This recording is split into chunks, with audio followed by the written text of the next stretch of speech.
कल्याण डोंबिवलीत गेल्या 5 वर्षात नगरसेवकांनी काय कामं केली त्याची पोचपावती देण्याची वेळ निवडणुकीच्या माध्यमातून आली आहे असं कल्याण डोंबिवलीकरांना वाटत असेल.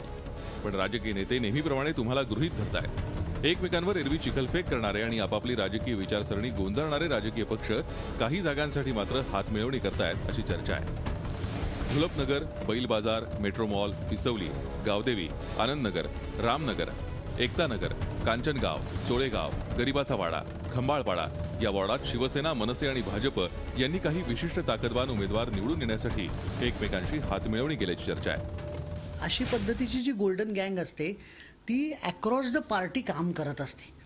म्हणजे त्याच्यामध्ये पक्षीय मतभेद किंवा पक्षीय जे काही सगळे राग दुरावे, म्हणजे आपल्याला असं दिसतं की एका वरच्या लेवलला पक्षामध्ये भांडणं आहेत, पण त्याच वेळेला स्थानिक पातळीवर मात्र लोक एकमेकाशी अगदी जवळीक साधलेली असते आणि ते अशा पद्धतीने काम करत असतात. ही हातमिळवणी गोल्डन गँगसाठी आहे अशी चर्चा आहे. नेमकी कशासाठी हातमिळवणी होते असा प्रश्न तुम्हाला पडला असेल. महापालिकेवर खरी सत्ता असते ती या काही विशिष्ट ताकदवान नगरसेवकांची.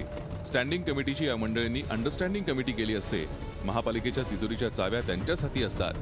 बिल्डरांना गळाला लावणं, विविध योजनेतून पैसे काढणं, व्यापाऱ्यांकडून फंड गोळा करणं अशी कामं ते करतात. या सर्वपक्षीय प्रभावशाली नगरसेवकांचं साटलोटं गल्लीपासून पक्षप्रमुखांपर्यंत असतं. त्यामुळे एवढ्या आर्थिक उलाढाली करणारी ही गोल्डन गँग कोणत्या पक्षाला नको असेल. या गोल्डन गँगने आपली व्यक्तिगत आणि राजकीय कारकीर्द तुमच्या आमच्या जीवावर सोन्यानं मडवली आहे. पण कल्याण डोंबिवलीला मात्र पितळेचा साज दिलाय. त्यामुळे या गोल्डन गँगला पुन्हा निवडून देऊन स्वतःची फसवणूक करायची का हे कल्याण डोंबिवलीकरांनो तुम्हीच ठरवा. व्हिडिओ जर्नलिस्ट प्रकाश चव्हाणचं Ajit Mandhare, Zee media, Dombivli. Zee 24 तास रहा एक पाऊल पुढे.